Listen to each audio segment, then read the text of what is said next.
On the back of your goalie, you're gonna notice that we have this socket that pops out, and the socket is to make it so that your goalie can easily rest on a countertop while it's facing you or your child. So I've got this goalie taken apart.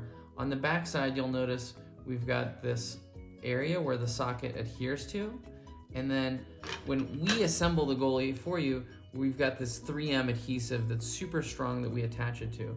But if the goalie's in a car and it goes from hot to cold, hot to cold, hot to cold, the adhesive can fail. Or if the child's a little too rough with it, it can kind of like bend it off. So it's super easy to adhere, and really you can use anything.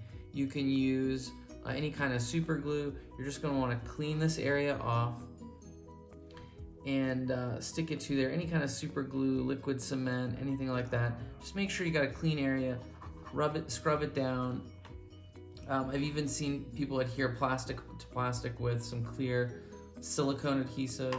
So it's pretty straightforward. We just line it up with the edge of the dimple here, put it on, and that's it. It's adhered. Same process with some super glue. So don't hesitate if you need to reattach these. It's not that big of a deal.